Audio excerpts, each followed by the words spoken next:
Shalom, Bapak Ibu yang dikasihi Tuhan. Senang boleh bertemu kembali dalam renungan pagi ini.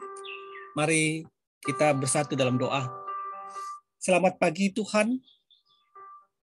Kami menaikkan rasa syukur kami pada pagi hari ini karena Tuhan memberikan hari yang baru buat kami. Nyata sekali Tuhan penyertaan-Mu di hari yang lalu Tuhan. Kau menjaga melindungi kami walaupun kami sering jatuh Tuhan. Dan hingga saat ini Engkau bangunkan kami dalam keadaan sehat. Bapak, kami mau memulai hidup kami pada hari ini dengan menyerahkannya ke dalam tangan Tuhan.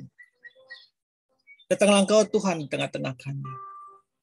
Karena kami menyadari Tuhan bahwa tanpa Tuhan kami menjadi manusia yang penuh dengan kebimbangan, keraguan, dan penuh dengan putus asa. Untuk itu kami mau mengundang-Mu menjadi kekuatan buat kehidupan kami dalam melangkah pada hari ini ya Tuhan. Mungkin juga pada seluruh pemirsa dimanapun mereka berada, Tuhan yang memberikan kekuatan melalui firman-Mu pada pagi hari ini. Kami siap untuk mendengarkan dalam nama Tuhan Yesus kami berdoa. Amin. Bapak, Ibu, Saudara-saudari dimanapun Anda berada, tema kita pada hari ini adalah berdamai dengan diri sendiri. Berdamai dengan diri sendiri. 2 Korintus 4 ayat 17 mengatakan, sebab penderitaan ringan yang sekarang ini mengerjakan bagi kamu kemuliaan kekal yang melebihi segala-galanya, jauh lebih besar daripada penderitaan kami. Sebab penderitaan ringan yang sekarang ini mengerjakan bagi kami kemuliaan kekal yang melebihi segala-galanya, jauh lebih besar daripada penderitaan kami. 2 Korintus 4 ayat 17. Beberapa waktu lalu saya mengunjungi pusat pengobatan tradisional Cina atau disebut Shinsei. Langganan saya. Karena masalah pada lengan kiri saya yang telah sakit menahun, kambuh lagi. Karena akhir pekan antrian sungguh panjang. Pasien terdiri dari berbagai kalangan yang mayoritas terdiri dari lansia dan perempuan. Di antara para perempuan yang sedang mengantri, ada seorang ibu yang mengantri untuk anaknya. Anak dari ibu tersebut menderita keterbatasan mental. Terlihat anak si ibu berjalan sempoyongan dan berbicara riuh. Para pasien memandang si ibu dan anaknya itu. Mungkin sembari berpikir bahwa keterbatasan mental tidak mungkin dapat diterapi oleh Shinsei. Namun si ibu terlihat masih berharap yang terbaik bagi anaknya, sembari terus tersenyum. Tiba giliran ibu dan anak itu masuk ke ruangan terapi. Shinsei nampak tidak dapat berbuat banyak. Hanya memberi beberapa saran untuk kesehatan anak tersebut. Tidak lama kemudian si ibu dan anak itu keluar dari ruang terapi. Dan seisi ruangan masih memandang si ibu dan anaknya. Ibu ini dengan tenang merangkul anaknya sambil tersenyum dan berjalan keluar. Ia terlihat tetap tegar dan memberi perhatian yang besar pada anaknya. Peristiwa tersebut menyadarkan saya bahwa setiap orang dalam hidup ini memiliki salibnya masing-masing. Buat saya, masalah pada lengan kiri saya yang telah menahun itu adalah salah satu salib saya. Jika saya bandingkan salib ini dengan salib sang ibu, tentu salib saya jauh lebih ringan dibandingkan salib yang harus dipikul oleh si ibu itu.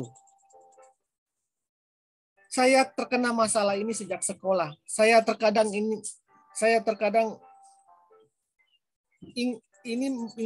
tidak bisa bergerak leluasa seperti anak lainnya. Dulu saya kadang merasa salib saya begitu berat. Dari sang ibu saya belajar bagaimana bersikap terhadap salib hidup tiap manusia. Apa kita mau tetap tegar dan penuh harapan seperti ibu itu dan berdamai dengan diri kita? Atau kita memilih mengeluh salib yang begitu amat berat? Rasul Paulus dalam suratnya kepada jemaat Korintus memperlihatkan responnya terhadap salib yang harus dipikulnya sebagai Rasul Tuhan. Paulus menyebut salibnya sebagai penderitaan ringan. Padahal kalau kita teliti, Paulus menerima banyak sekali penderitaan fisik, mental, dan jiwa.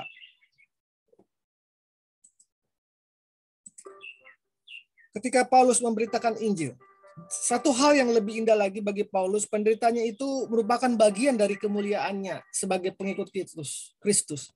Inilah yang menjadi sumber kekuatan Paulus di tengah penderitaannya. Inilah yang membuat dia yakin bahwa di dalam penderitaan sekalipun dia mampu mengucap syukur untuk segala hal. Bagaimana dengan kita?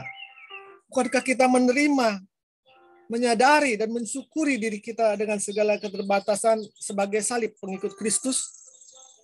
Marilah kita belajar untuk berbahagia dengan menyikapi beban ini sebagai penderitaan ringan yang tidak sebanding dengan karunia Tuhan yang sedang Dia sediakan.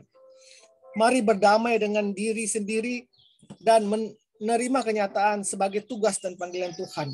Tuhan menguatkan kita. Ditulis oleh Yanuar Tejawijaya dari buku Pelangi Jiwa GKI Kayu Putih. Bapak Ibu yang dikasihi Tuhan, pada pagi hari ini Tuhan mau berbicara kepada kita bahwa apapun penderitaanmu, apapun masalahmu dalam kehidupanmu, berdamailah dengan hal itu. Terimalah hal itu. Dan kuatkanlah dirimu bahwa Allah turut bekerja.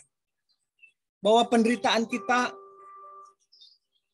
yang ringan ini mengerjakan bagi kita kemuliaan. Kemuliaan dalam arti bahwa masalah ini akan membuat kita selalu ingat Tuhan. Selalu bergantung kepada Tuhan. Rasul Paulus mengatakan bahwa penderitaan ringan ini membuat aku semakin menyadari bahwa aku semakin kuat di dalam Tuhan.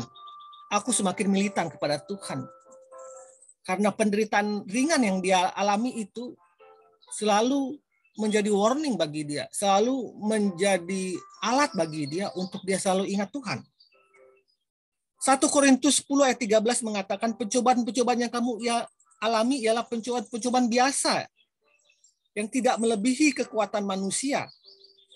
Sebab Allah setia, karena itu pada waktu kamu dicobai maka Allah akan memberikan jalan keluar bagimu. 1 Korintus 10 ayat 13. Tuhan mengatakan melalui Rasul Paulus, pencobaan-pencobaan yang kamu alami ialah pencobaan biasa. Ya, jadi Rasul Paulus mengatakan dua firman yang mengatakan bahwa pencobaan-pencobaanmu adalah ringan dan pencobaan-pencobaan adalah pencobaan biasa. Artinya semua orang pun mengalaminya.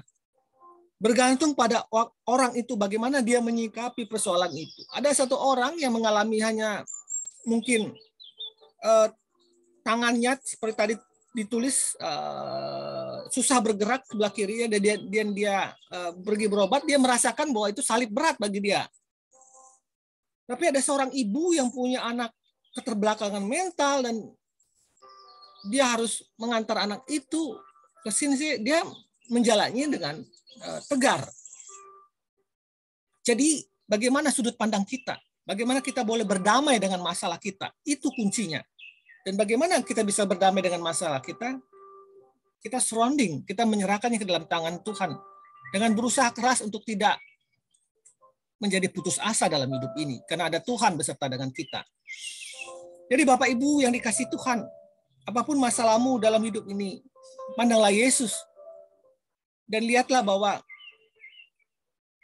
sebelum kamu dan sesudah kamu, ada orang-orang yang mengalami hal-hal penderitaan seperti kamu, bahkan melebihi yang kamu alami. Jadi janganlah menganggap bahwa dirimu adalah orang yang paling terhina, orang yang paling tersakiti. Karena pasti ada orang yang jauh melebihi kamu penderitaan atau salibnya itu, dan dia mampu melakukannya bersama Tuhan. Untuk itu berdamailah dengan dirimu. Sikapilah bebanmu itu sebagai penderitaan yang ringan dan maju terus bersama Tuhan dalam hidup ini. Selamat pagi. Tuhan Yesus memberkatimu. Amin. Amin.